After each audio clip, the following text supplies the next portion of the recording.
the next topic I would like to move towards is Bruce Lee and ideology. Like, because aesthetics always have something to do with ideology, our representation of ideology probably sometimes. So how is it with Bruce Lee and masculinity? Because we heard about different things, right? When I prepared for this workshop, I also read a text. It was about Bruce Lee and queerness. So Bruce Lee is somehow of a queer character. Also a bit of like what they spoke about this homoerotic perspective on the fight of Bruce Lee versus Chuck Norris, for example. And I don't know if you watched that, but I think there's a video on YouTube where they like changed the background music for this scene, for like this mellow, sexy music, and they're like taking off their shirts, and everything. This is like one side of the spectrum, and then there is like on the other side there is this discourse on the alt-right and this toughness as masculinity, and both these sides, they somehow try to use Bruce Lee for them and argue Bruce Lee as being a representative of their specific ideas. So what do you think about that? Is one side wrong, or are both wrong, or are both right, or what? I think that it's. Do you think? So there's lots of ways to answer, but if we just stick to the Chuck Norris Bruce Lee fight in Way of the Dragon in the Colosseum, it's if we just do like semiotics, right? 101, denotation, connotation. Two people have a fight, then we can add extra denotated, like actual things. One is Asian, one is white, one is big, one is small, etc., etc. There's lots of ways you can project meanings onto that and read it in so many different ways. You can queer it, you can nationalize it, you can racialize it. There might be a class thing to it as well. The performativity of meaning, you could say. Yeah, I think it's about. Because any text only has meaning insofar as you interact with it. Yeah. So the way you read it will be different to the way I read it, and the way someone in the 19th century read it. It is sexualized to the extent that there's the play. So when Chuck Norris, who plays Colt, gets off the plane, the scene where the camera's fixed and he walks downstairs. And he walks right up to the camera, which is at groin height, crotch height. So actually that scene ends with him like just basically stuffing his crotch into the camera. Now that's a deliberate, like, big ball American, you know what I mean? Yeah. Really big bollocks, as we would say in England, right? And Bruce Lee is, against him, he's self-consciously hairless, he's small, he's lithe, and all this stuff, so you can sexualize it. There's a homoeroticism there. If that's what you can see in it, or whether you see it or not, it's there. So I just think that the texts are semiotically open. But then there's also the didactic thing, like the way that most martial artists read that fight is like, this is Bruce Lee showing you that you can't be tied down to one style. So Chuck Norris is really rigid, and he's a karateka, and it's kick, and it's punch, and it's block. Whereas Bruce Lee starts formal, and then he bees like water, and then he looks a bit like he's trying to look like Muhammad Ali. I don't know, and that confuses. And we know this, so it's like over coded, just by dint of the fact that it's a small Asian guy fighting a big American guy. You're already going to bring some baggage to that to interpret it with. But it's like Bruce Lee and masculinity. I think that historically Bruce Lee did a huge amount to transform the stereotypes of Chinese men in the United States, because the stereotype before Bruce Lee was Chinese men, they're all the same, they're all sexless, they came here to make the railroads, that they were just like, every country has the stereotype of their neighbours or whatever, and the Chinese stereotype in America is different to the Chinese stereotype in Europe, because what's the Chinese stereotype in Britain is, well, it's either a laundry or it's a Chinese takeaway or a restaurant, because historically that reflects the economic base kind of thing.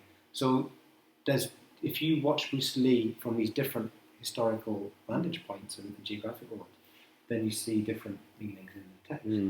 But it is about one of those David and Goliath kind of. And especially in Enter the Dragon, you have the Roper and the Caucasian Roper and the Black Kelly character, and he's the he's the strongest of the three characters, so he's the strongest fighter in the world as an Asian man. Yeah. So he puts himself over everybody else. The Caucasian and the... Yeah. So, and also that, I mean, that's, on the one hand, that gesture of, they wanted to cast Bruce Lee as a lead, but they were scared of alienating a white audience. They knew that he was massive in Asia and that blacks and Hispanics in America would watch a film with Bruce Lee in.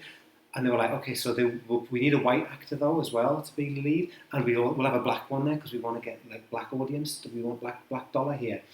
And so that's on the one hand really kind of culturally progressive, but also for sort of racist reasons. And it's a bit like the paradox of casting David Carradine in Kung Fu. Yeah. He's a white guy who's been orientalized up and made to look Chinese. That's outrageous on the one hand, but on the other hand, and it's one of the most sensitive treatments of the Chinese in America that there's ever been. Like, it was an early 70s sensitive engagement with what it was like to be in America if you were Chinese. So it's like it's got two different faces at least, hasn't it? It's progressive but racist. It's like it's like a move of its time. Yeah, it's similar in Enter the Dragon, I think, with Williams, Jim Kelly, right? Yeah. At first, there is this scene where he encounters racism by the police, right? And then, but then you have this racist scene where he's the guy who has the biggest sexual appetite because he's black, obviously. And it really influenced the blaxploitation films, and he went on to play these characters. So it's quite ambivalent, isn't it? Yeah, it's fetishistic. But it just does, it has one foot here and one foot here, and it's almost like, what move can you make when the chessboard is like this? It's like, well, we're in this, it's like this, the world is racialized in these ways. This is the structure of visibility. This is how we think about black people. And there's the positive and there's the negative, like stereotypes at the same time. So the film, this is the thing that I try to purge myself of this and stop my students from doing this. You don't go, here's an analysis of the film, here's Enter the Dragon, oh, there's Orientalism in it, and oh, there's racism in it, and some sexism at the end. It's like, you start there and go, 1973, Orientalism, racism, sexism, what else have we got? You know, yellow peril fears, you know, all the British kind of colonial stuff. Start from there, and then the conclusion should be judging the film and go, this film's racist, therefore it's bad. That's not what we should just be like, what was able to happen at that time, at that conjunctural moment, and what does that tell us about the situation always? But I think there's more to it, because all the martial arts films, especially Bruce Lee movies, I mean, as a woman, you know, I prepared for the workshop and I really listened to a lot of podcasts, and I heard, you know, an endless amount of men talking about Bruce Lee's movies, but there were no women involved in this. And so I think it's not only about the moment when the film was made, but it's about how it's perceived, how the audience talk about a film. And if there is no, you know, woman there to talk about the film, apart from his wife and his daughter and his goddaughter, who have the, you know, are entitled to talk about this because they are related to him in some way, so they are allowed to speak about that. I wonder what this tells me about me, you know, engaging with those films and talking to mostly men. I mean, the audience yesterday in the movie were men, I think to 80-90%. No, really? No, you've brought a lot of friends. I brought my friends, right? So, right, I brought at least 10, 12 women to the movie screening, exactly. But what does? But in general, what does this mean? So I think in the long run, Enter the Dragon spread also about sexism. So you have this Cynthia Rothrock movie with 3 women colored in red, white, and blue. So the patriotism thing is also, this is basically a copy of Enter the Dragon, but with women. Yeah. But I don't know if there was also the racial thing in it. Do you know, Paul? You know which movie I'm talking about? I haven't watched. I think the name is Lady Dragon, isn't it? Lady Maybe. Dragon. But also, we know that Enter the Dragon is like James Bond, and there's in the James Bond community that the first Bond woman or Bond girl was equal to James Bond was the Asian woman, which was Michelle Yeoh. Michelle Yeoh, right? She was the first woman to. So what you're saying is that Bruce Lee, made the stage for female martial artists to produce their own movies, like Angel Lamau, whose movies were finished around the same time, like Lady Whirlwind, Taekwondo, both of them. But in the end, like who's leading the discourse about this? Well, it's middle-aged white men. Yeah, right. And I mean, middle-aged white men are in charge of everything. Well, so it's totally okay if they are in charge of everything.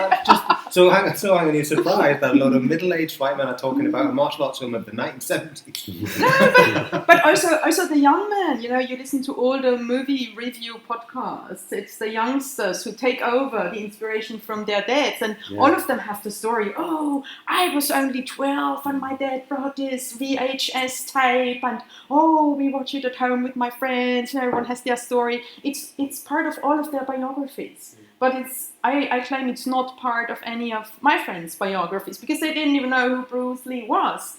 And so I really got interested in, engaging more and finding out who is Bruce Lee, for my colleagues at the university or for my students. Actually. I mean, some of in terms of film studies, cultural studies, some of the people I respect most, who know most about these martial arts films are women. You've got Megan Morris and Gina Marchetti but they are area studies people, right? No, film studies. Cultural studies. Yeah. People, they're often associated with Hong Kong or Australia. But there's lots of, but maybe that's the terrain, it's the academic terrain as opposed to the podcast world, which seems to be driven by men talking about stuff. Yeah, interesting. So what I initially want to say is probably that we should do a podcast, inviting women to talk about what you think about Bruce Lee, how did you learn about him? Did your mom give you a VHS when you were 12? It's funny you should mention it because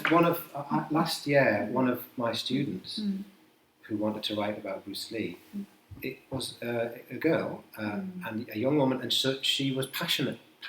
She had obviously the dad story as well, but she knew everything about Bruce Lee, and she would just come to my office and, can we talk about Bruce Lee? Yes, come on, let's talk about Bruce Lee again. But I think the dad story is probably the important one for this generation, isn't it? Maybe the kids today. How did you? Did your dad talk about Bruce Lee? My dad practiced karate, so there was a little martial arts background in my family. Mine and too. He never showed me the movies because he thought it was a little bit too brutal. Because there are always people dying. But I've heard about Bruce Lee. Yes, it wasn't that big of a topic. Like no VHS. Cassettes. No VHS. No. For you? Yeah, actually, I remember now that my dad also not taught me about Bruce Lee, but he mentioned it again. And I really got to know him through memes in the internet. Memes. With quotes from Bruce Lee. Honest, true quotation. Don't think he. So how was it for you? Do you have the VHS tape story? My parents were not into martial arts at all. They're very Catholic, so but not going to another topic, but I want to remind of one scene in the Enter the Dragon that the motive for Bruce Lee to fight is his sister. And this is a pretty strong scene that she fights off as an Asian woman, many men, and after that, when she sees, okay, I'm losing, she basically does harakiri, so she kills herself. This is one scene, and talking about Enter the Dragon, the suit of Kill Bill, of course. So is Kill Bill a movie which mothers and fathers show their kids? So this is a strong woman. I did not. I don't know. Maybe but it's I was not impressed. enough. I was impressed when the sister of Bruce Lee fought back. I thought when the scene began, I thought that she would do nothing and just surrender or got caught or something, but she began to hit, and I was really impressed.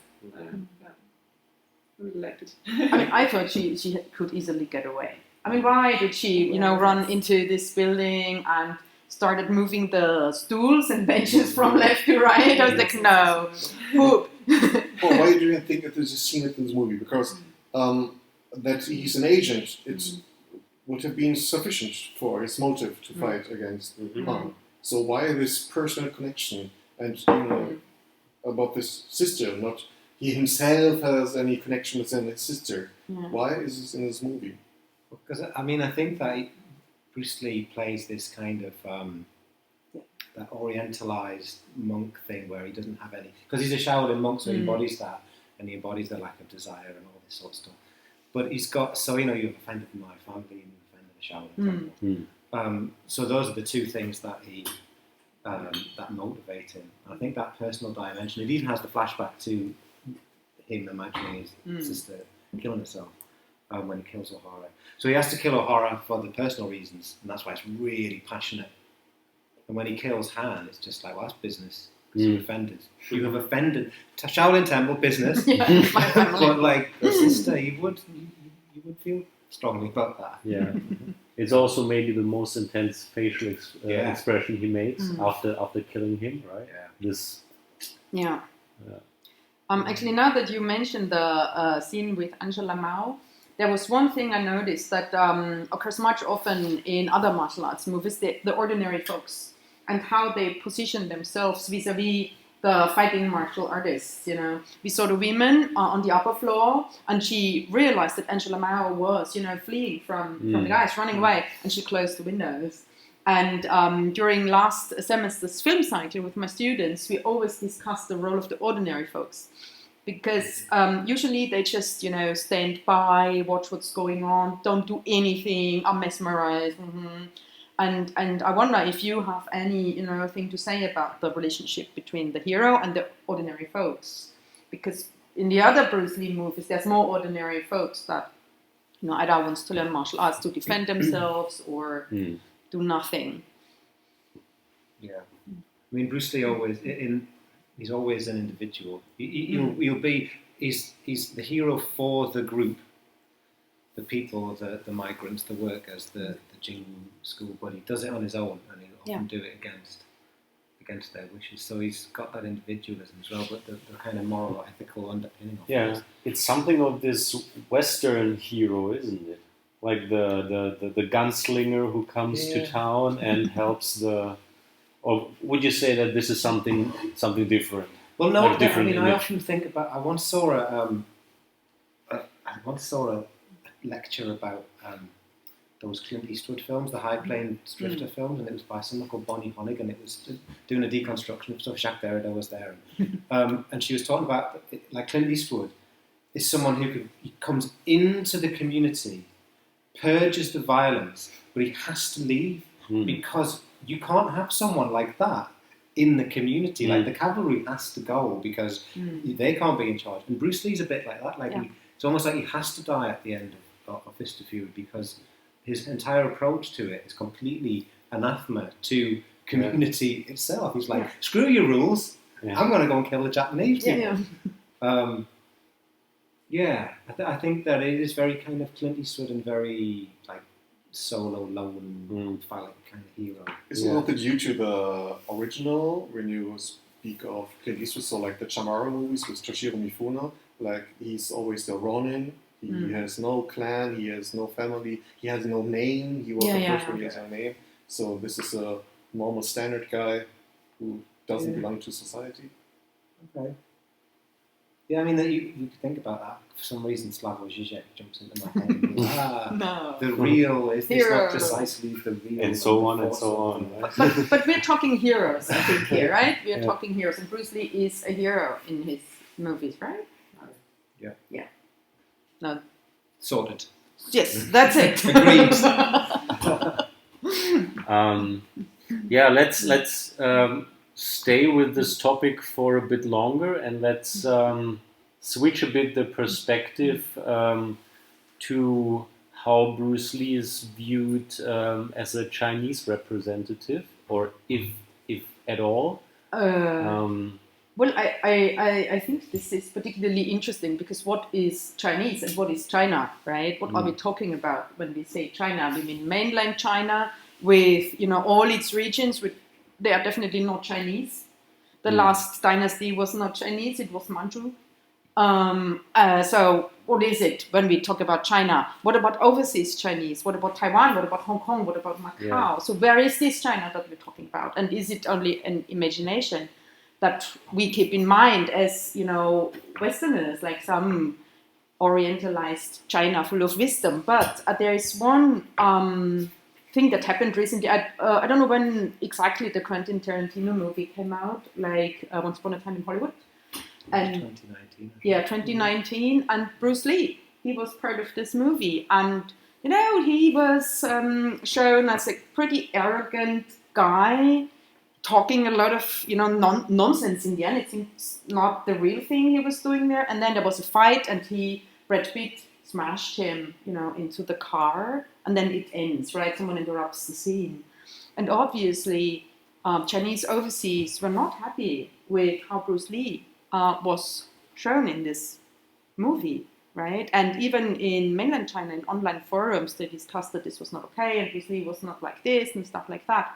So there seems to be some association of, Bruce Lee being Chinese, but in fact it's not as easy. So, but especially in this movie, it seems like, for me, it's like a racist payback. So the Brad Pitt character as the Western stunt guy, here the Caucasian, and we take it back again to the Asian guy. So what Bruce Lee did for the Asian community will now is rewinded, right? So this is my interpretation.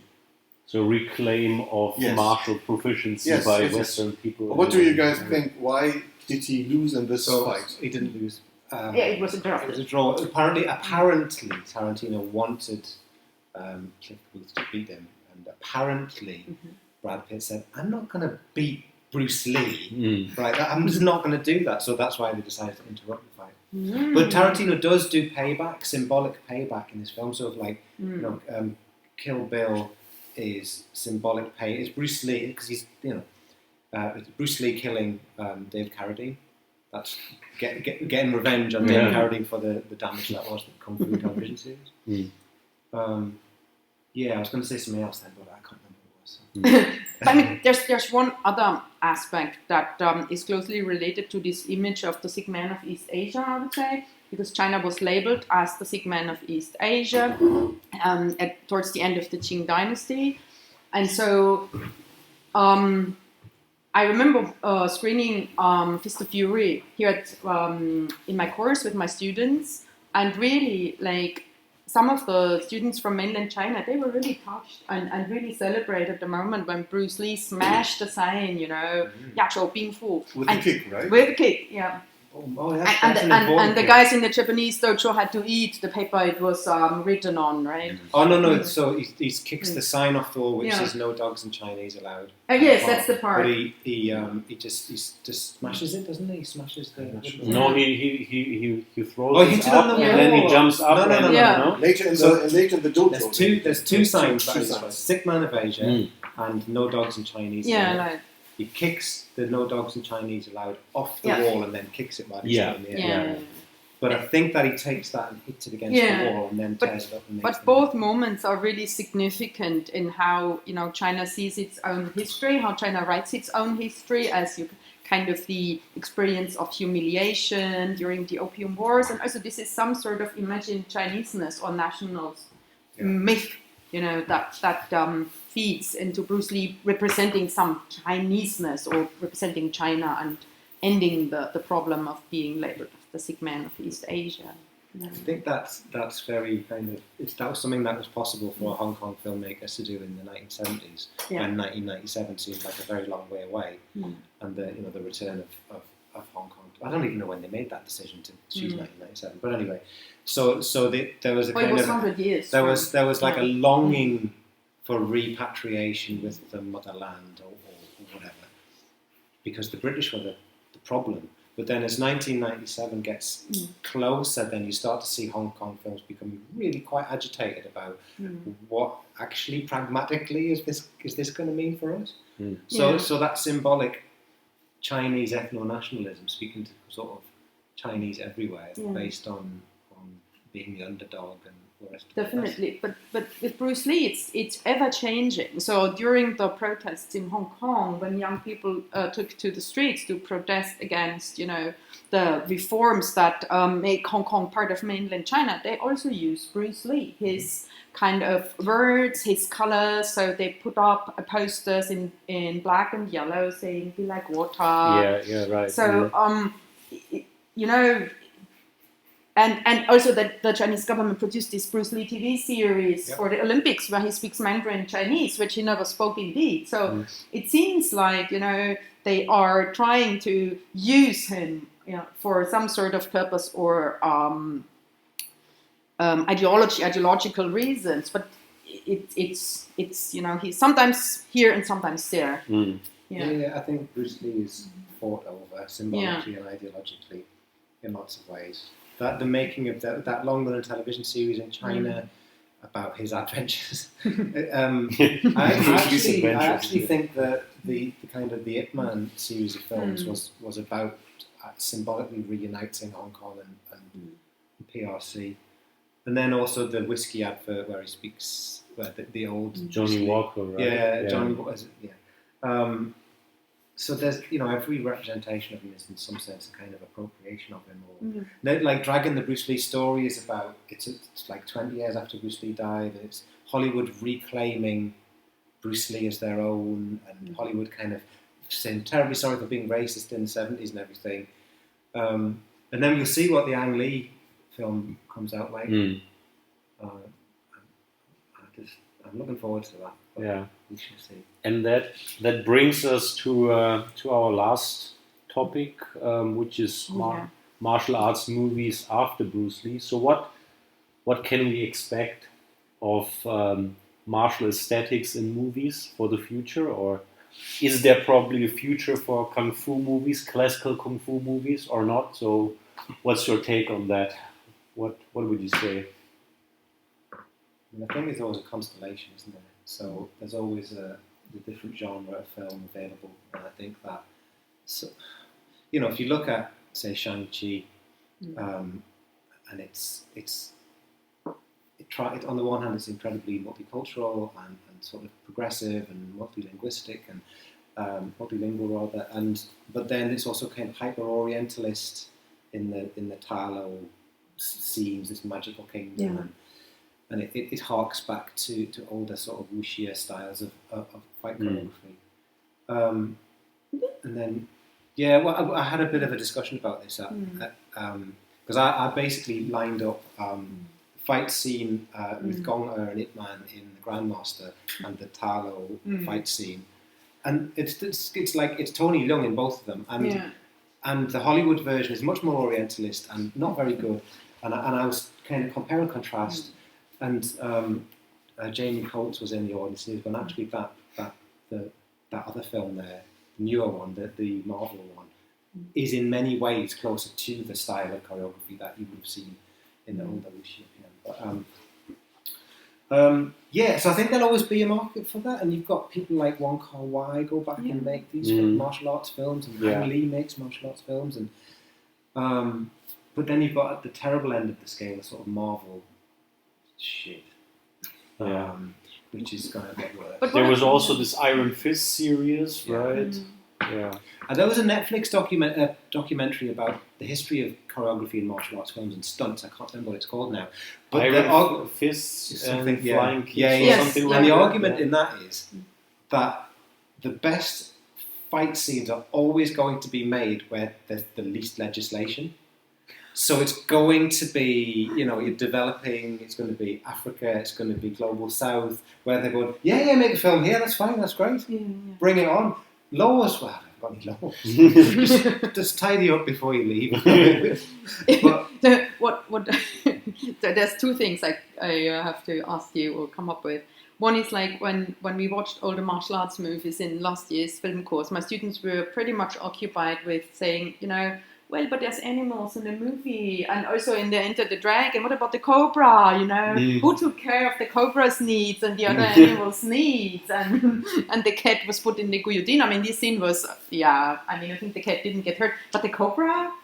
I mean, and so this is one concern for these martial arts movies, and the other one is because you say, you know, you go to the areas where there's not so much legislation regarding, you know, how to do a movie. And the other thing is, when you think about Everything Everywhere All at Once, is this a kind of a martial arts movie? Is it not a martial arts? What is this? And is this something that... It's not very good. I don't know. I had to turn it off after like 30 minutes because it was too crazy for me. I don't know. I will give it another try probably, but I watched it over like 4 nights because I had to keep turning it off because it was just too awful.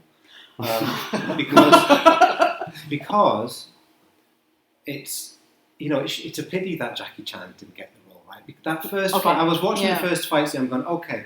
So what do they call it? A bomb bag, or in America, call it a fanny pack, or whatever. I don't know what it is in German. And so so he starts to use it as a nunchaku, and you're going, oh, this is okay. And then like 5 minutes later, I'm like, well, that's one joke. What's the next joke? What's the next prop? What's the next? And it was like, you're a one joke fight scene. Like, this is it. And to me, I mean, I think that intellectually it was pathetic. I thought that it was, you know, it was dreamed up by, it felt like it was dreamed up by a couple of like teenage stoners. It was a multiverse. Could you imagine if Jackie Chan lived in a multiverse? But it was a representation of the tensions between, you know, a mother-daughter couple who were migrants. So I really like how the explosiveness of this relationship and how they put it on stage, all the crazy emotions symbolized with these weird sausage fingers and flying things.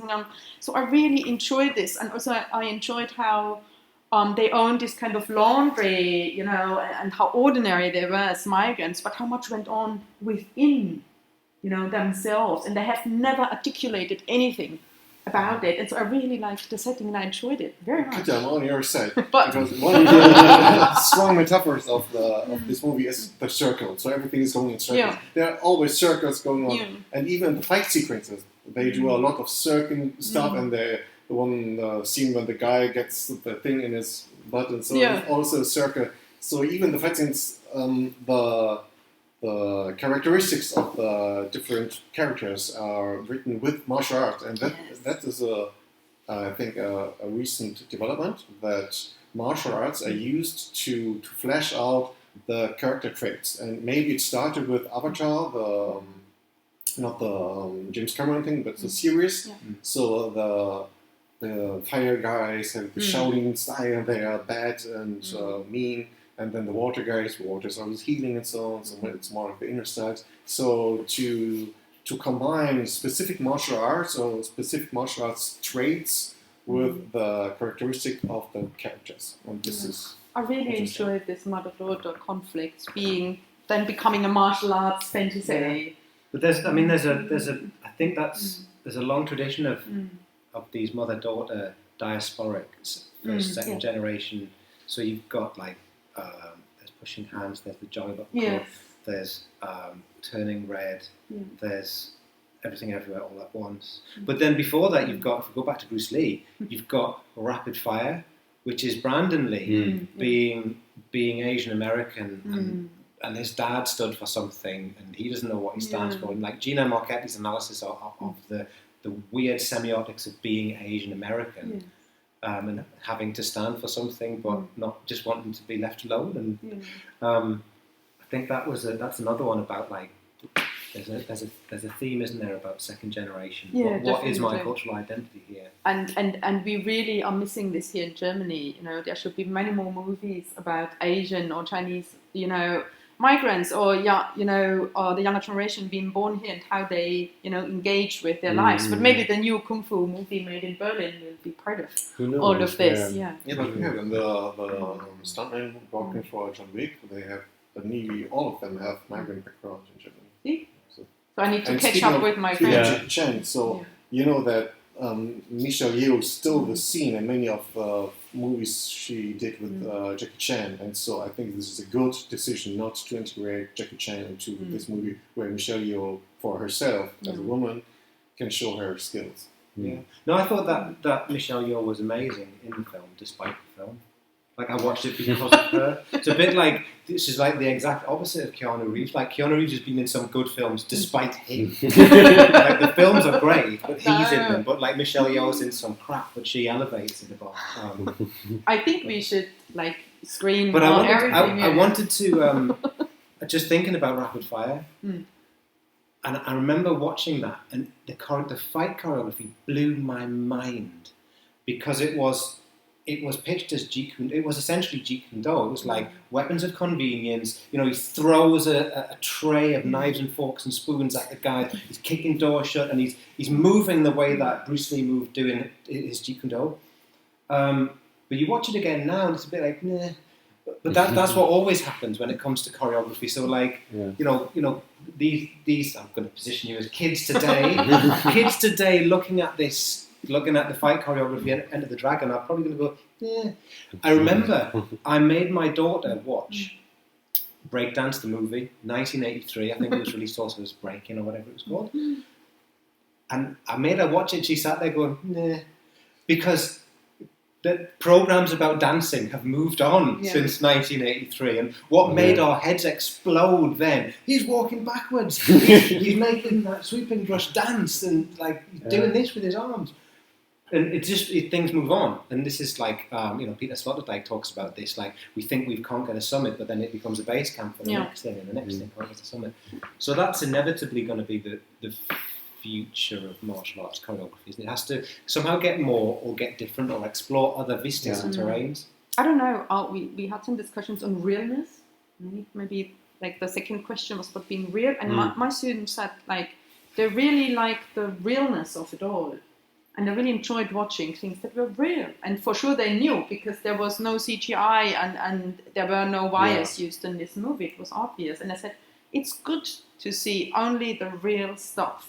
Definitely, yeah. This is also some a thing that I'm missing a bit in like contemporary martial arts movies. There are always this very fast cut scenes, and then the camera is shaking all the time. So basically, you cannot see anything that's happening. So David Bordwell writes about this. He wrote about this a long time ago. He talks about the difference between Hong Kong action, like Jackie Chan, and like American stuff like Lethal Weapon. In the American stuff, there's this, so you can't see how bad it is. And then in the Hong Kong stuff, it would be crisp and clear, so you can relish. Long shot, right? And then definitely. But also, I mean, so Leon Hunt has written about Bruce Lee's fight choreography, and he talks about the different forms of authenticity in martial arts films. So, like, Bruce Lee has a kind of, I can't remember what Leon calls it, but some kind of like physical embodied authenticity, which you believe that it's real. But if you then were to watch something like The Grandmaster, the Wong Kar-wai film, it's like a hyper real authenticity, because they're doing Bagua and they're doing Wing Chun, and they're doing the other martial arts that are present in it, and they're doing them perfectly the way that a kata or a form would be done. But then that very perfection makes you think that's not real, but it is a kind of authenticity, because that's what Bagua looks like, and that's how it would work in a fight, if it could possibly work in a fight, right? If that was the cinematic universe we lived in. So these different types of authenticity abound. Yeah, definitely. And nothing of it is authentic or real. In fact, I mean, these islands in Enter the Dragon, it's so highly artificial, And also the stories are set in artificial environments. Although we say that Kung Fu movies are real, more real than wuxia, it's like, people have guns, and this is always, in some of the films, it's a pun, because they know they can't fight bullets in the end. So there needs to be an artificiality about Kung Fu movies in some sort of, I can't imagine to have the real Kung Fu, there's cars. I mean, boom, you get hit by a car, you can do all sorts of Kung Fu. But, I mean, I don't know. Yeah, when you talk we were talking about that, I just remembered the John Wick film again. And I remembered the kind of the homage it pays to the gun fu stuff, and it's like a really good development of that style. So, like, if martial arts films have to get rid of the problem of guns, so no guns on hands out, any damn fool can pull a trigger. But if we take that and go, there are guns. Now what happens? The John Wick takes that John Woo tradition of gun fu. In Equilibrium, you also see it with a gun cutter, right? Do you remember that one? No? It's like this Matrix-style movie with Christian Bale and this dystopian society where there are these clerics, or how they call it. There's something like agents or policemen or whatever, something, and they are specialized in gun cutters. So they do like this martial art, choreograph these cutters, but with guns, right? And they are designed to be like most efficient and hit as many targets in the shortest period of time and everything. It's great. It's really, really entertaining. You watched this, but you didn't finish everything all at once. I mean, I said I would give it another try, but at that evening I tried to watch it and it was just too much for my mind. I couldn't take it. No. All right. So I'd say we had a pretty decent discussion. We covered a lot of interesting topics, and it's a good closure for our Bruce Lee workshop today. Thank you very much for being here. Thank you very much for discussing with us, and thank you for initiating everything. Yay! And hope to see you soon again. Thank you very much.